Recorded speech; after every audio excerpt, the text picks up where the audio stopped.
अस्सलाम वालेकुम मेरे प्यारे दोस्त। आप लोग कैसे हैं? उम्मीद करता हूँ खुश होंगे, सलामत होंगे। अल्लाह आप सभी को सलामत रखे, माँ बाप के साथ खुश रखे। अगर मेरे चैनल में नए हो तो ज़रूर सब्सक्राइब कीजिए, लाइक कीजिए और फॉलो कीजिए। मेरे पेज को भी फॉलो कीजिए, मेरा इंस्टाग्राम आईडी को भी फॉलो कीजिए, इसी नाम से जिस नाम से यूट्यूब चैनल है।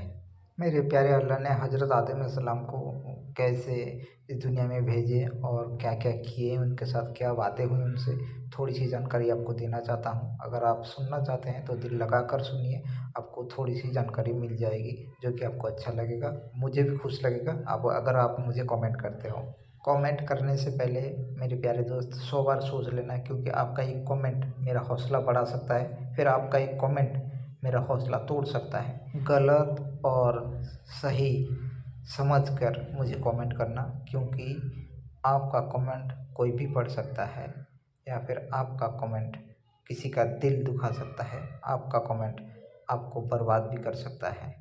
आपका कमेंट अच्छा होगा तो इंशाल्लाह आप भी खुश रहोगे और दूसरे को भी खुशी दिला सकता है। तो मेरे प्यारे दोस्त, लाइक कमेंट करना जो सही है उस तरीक़ा से करना, गलत तरीक़ा से कमेंट मत करना। शुरू करते हैं।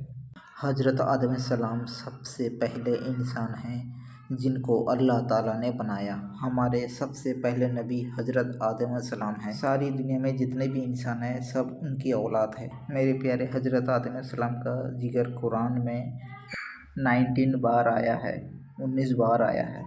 जब अल्लाह ताला ने दुनिया को आबाद करने का इरादा किया, मेरे प्यारे अल्लाह ने फ़रिश्तों से कहा, मैं दुनिया में अपना एक काफ़िला बनाना चाहता हूँ।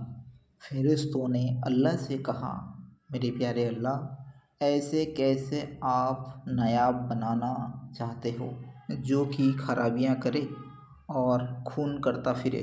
फ़रिश्तों ने अल्लाह से कहा, हम तुम्हारा तारीफ़ करते हैं, तुम्हारा इबादत करते हैं और तुम्हारा पाक होने का बयान हम करते हैं।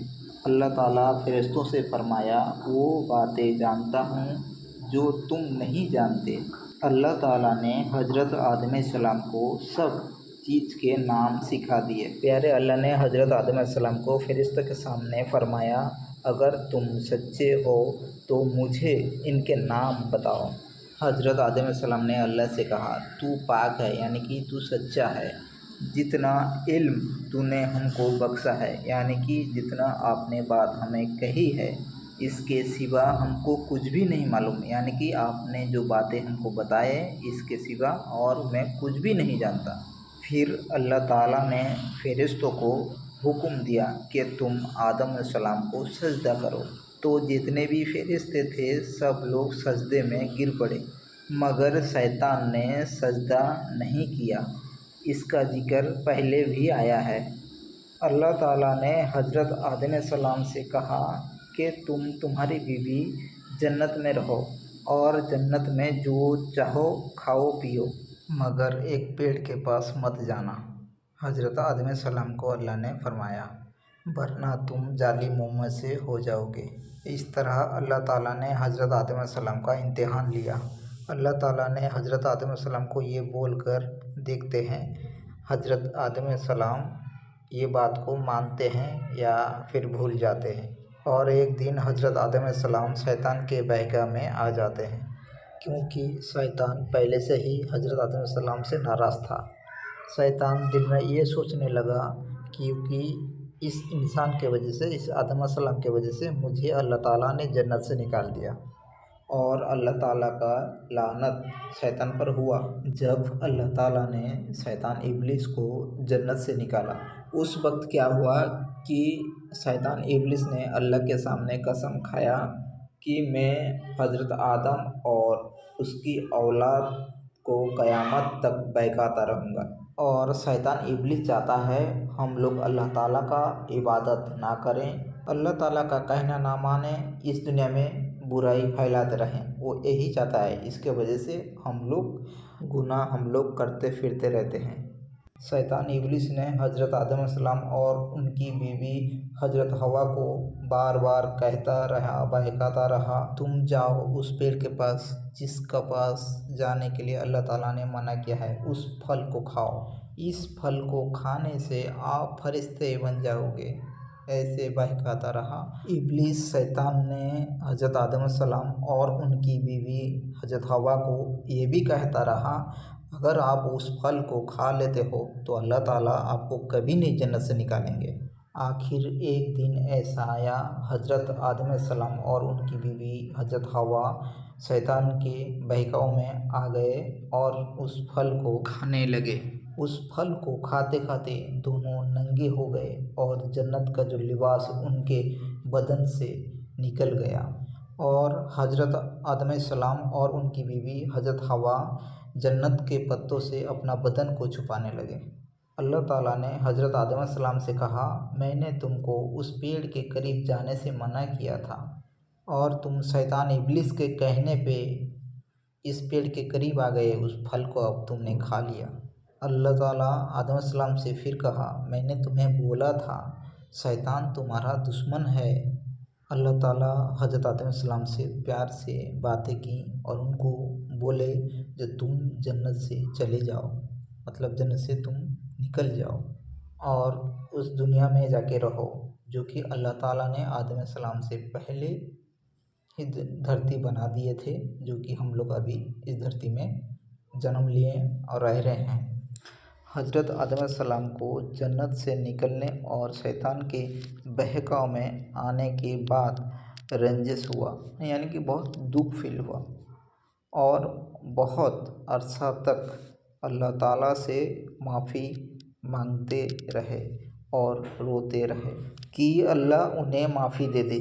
आखिर एक दिन मेरे प्यारे अल्लाह को हज़रत आदम सलाम के ऊपर रहम आ गया और हज़रत आदम सलाम को ये दुआ सिखाए, ऐ मेरे रब, मैंने अपने ऊपर जुल्म किया और तू हम पर रहम कर।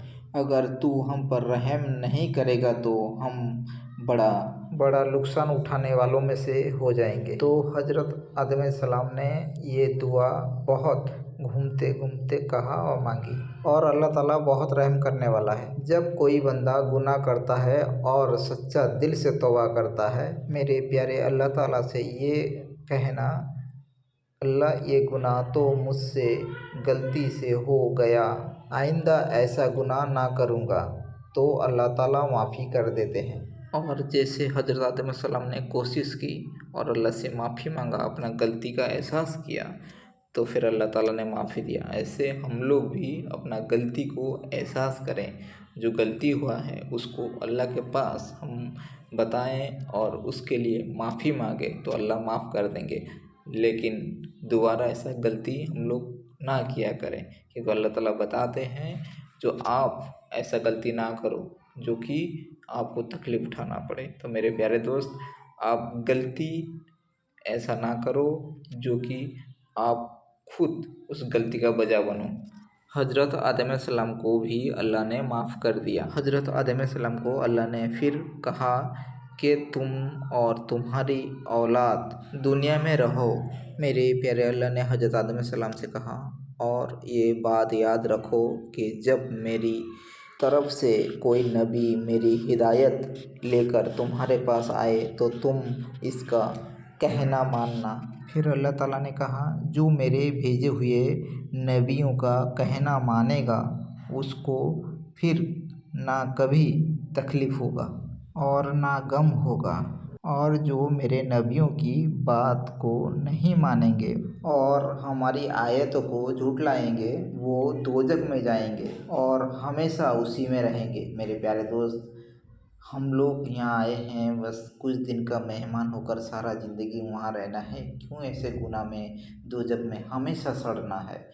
निकलो उस गलती से, निकलो उस गुनाह से, निकलो गलती करने का बारे में सोचने से निकलो और फिर अल्लाह का इबादत करो मेरे प्यारे दोस्त। इसके बाद हज़रत आदम सलाम और हज़रत हवा दुनिया में रहने लगे, खूब दिल लगा कर इबादत करते थे और खुशियाँ में रहा करते थे। फिर कुछ दिन के बाद उन लोगों के औलाद हुए और दुनिया में सब जगह पर आबाद होती रही।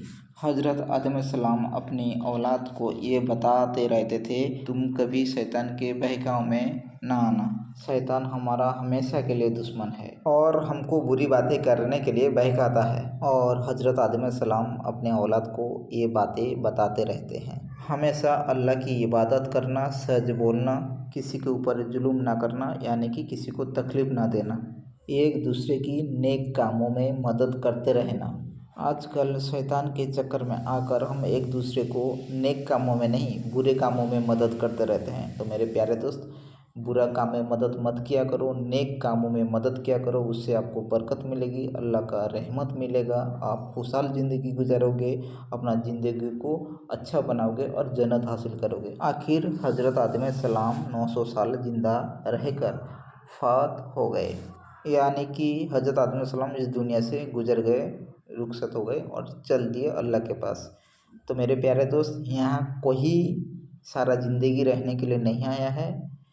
जो पहले नबी थे हज़रत आदम सलाम, वो तो 900 साल ज़िंदा थे, वो तो बहुत बड़ी बात है। और हम लोग तो अब 50-60 साल में अपना ज़िंदगी गंवा देते हैं और चलने की तैयारी करते हैं, लेकिन चलने की तैयारी में इतना गुनाह कर जाते हैं जो कि शैतान के बराबर हो जाते हैं। फिर अल्लाह ताला हम लोगों को कहाँ ले जाएंगे? दोजख में ले जाएंगे। दोजख का आग में हम लोग जलते रहेंगे सारे ज़िंदगी के लिए। मेरे प्यारे दोस्त, दिल से आप लोगों को कहना है, गुनाह का रास्ता छोड़ दीजिए और नेक रास्ते पे चलने की कोशिश कीजिए, क्योंकि अल्लाह ताला चाहते नहीं हैं जो हम लोग दोजख जाएं, लेकिन हम अपना गुनाह के वजह से दोजख में जाने का तैयारी कर रहे हैं। तो मेरे प्यारे दोस्त, ये जो महफ़िल है हम लोगों को कुछ वक्त के लिए मिला है। इस महफ़िल में हम अपना नेकी कमाने का कोशिश करेंगे और जन्नत पे जाके खुश रहने की कोशिश करेंगे। मेरे प्यारे दोस्त, हम लोगों को जो अल्लाह ताला ने प्यारे नबी के ज़रिए से कुरान भेजे हैं, ऐसे नहीं कुछ सोच समझ कर भेजे हैं। जब तक हम कुरान को पढ़ते रहेंगे और अल्लाह के बारे में सोचते रहेंगे, गुनाह करने से पहले एक बार आपका दिमाग में वो ख्याल आ जाएगा जो अल्लाह का अज़ाब कितना बड़ा है, उस अज़ाब में हमको डाला जाएगा, उस अज़ाब में क्यों जाएं। अगर ये ख़्याल आपका दिमाग में बैठ जाएगा तो गुनाह करने से पहले आप 100 बार सोचोगे और अल्लाह का किताब के बारे में सोचोगे। और अल्लाह का किताब के बारे में जब सोचने लगोगे, आप गुनाह से दूरी बनाने लगोगे। कुरान मजीद को पढ़ो और कुरान मजीद के एक एक हुर्फ के बारे में सोचो और उसमें क्या है क्या नहीं है, क्या हमको मिलता है कुरान से, उसके बारे में पूरी जानकारी लो। क्योंकि अगर पढ़ोगे तो जानकारी मिलेगा। तो अल्लाह ताला ने उसमें हर जानकारी भी दे दिए हैं हम लोगों के लिए, क्या सही है क्या गलत। तो इसलिए मेरे प्यारे दोस्त, आप लोग एक बार अपना दिल से तौबा कर लीजिए गुनाह से, फिर अल्लाह के बारे में सोचने लग जाइए। आप बेशक अल्लाह के बारे में सोचोगे और अल्लाह भी आपके दिमाग में बैठने लग जाएंगे और अल्लाह से धीरे धीरे मोहब्बत हो जाएगा। फिर आपको नेक रास्ते पे आने से कोई नहीं रोक पाएगा, चाहे शैतान इब्लिस आपके पीछे पड़ क्यों ना जाए, फिर भी आपका कुछ नहीं कर सकता। अगर खुद का दिमाग अगर आपने चेंज कर लिया और अल्लाह के बारे में सोच लिया, अल्लाह का किताब के बारे में सोच लिया, फिर शैतान आपका कुछ भी नहीं कर सकता। अगर लग रहा है जो आपको बदलना चाहिए, अल्लाह एक है, तो बदल जाइए, क्योंकि फिर वक्त हम लोगों के पास बहुत कम है। कब किसका मौत आ जाए कोई कह नहीं सकता, सिर्फ अल्लाह को पता है। तो हम लोग बदलने का कोशिश करेंगे, शैतान से दूरी बनाएंगे, बुरे काम से बचेंगे, एक दूसरे को नेक काम में मदद करेंगे और सच्चे दिल से अल्लाह का इबादत करेंगे, 5 वक्त का नमाज़ पढ़ेंगे, गुनाह से तौबा करेंगे, शैतान से दूरी बनाएंगे और अल्लाह का इबादत करके जन्नत हासिल करेंगे।